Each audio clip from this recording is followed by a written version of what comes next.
Remarkable Women series continuing this morning. We are meeting women who have overcome obstacles but continue to make a difference in our community. This morning, a look at how one Penfield mom is focusing on helping others in the wake of her husband's death. The Wesley family was living what many would refer to as a dream life. They took several vacations, celebrated holidays and birthdays in a big way, and made a lot of great memories over the years.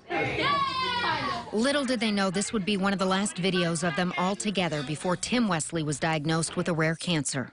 We had just had Mackenzie's 8th birthday party. What you thought was just the flu or something. Right. Daddy has a tummy ache. We're going to go to the hospital and just get Daddy some medicine, and we'll be back. They did come back, but with some very grim news. Tim was given 18 to 24 months to live. I thought, wow, how do you tell them? And then we started doing some homework, and then we started traveling because we knew we had to find out what the cancer was. Finally, Sloan Kettering told us it was appendix cancer. After hundreds of hours researching, they finally found a doctor who could help. They removed the majority of my husband's organs, and then they heat up chemotherapy to a really, really hot temperature, and they pipe it into your peritoneum, and they strap you to a board, and head over feet, side to side. It's like a washing machine. The Wesleys believe it was that surgery that gave him 5 more years. More birthdays, more vacations, just more what people think are, oh, it was just a, a blah day, and our blah days were like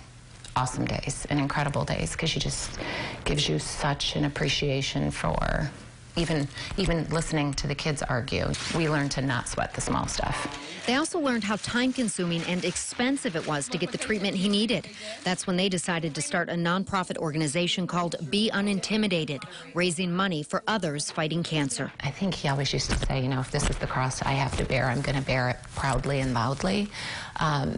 If I have to go through this, if I can live it out loud and help somebody, share everything that I've learned and everything I know and everything I go through, then he would say it was worth it.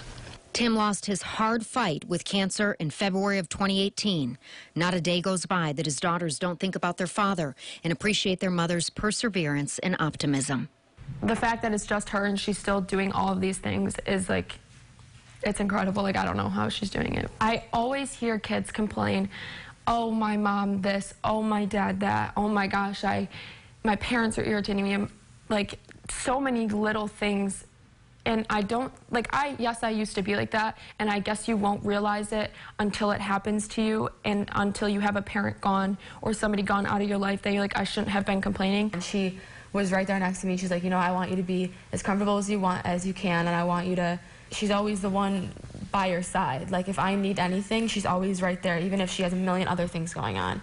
Denise, left alone to care for her daughters, learn how to operate the family business, and carry on their mission to help others. She's raised more than $150,000 to support research, pay travel expenses for families seeking medical treatment, and connect others to life-saving specialists.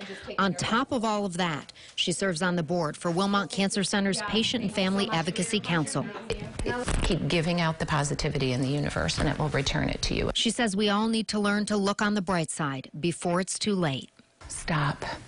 Life's so short. Even just the recent tragedy with Kobe Bryant, I mean, that's waking people up. But how long will it last? Are people awake for 5 days and then, their kids are fighting, or they stub their toe, or somebody cuts them off in traffic, and they're back to being really unhappy and miserable, and, everything's so bad. Everything's not so bad.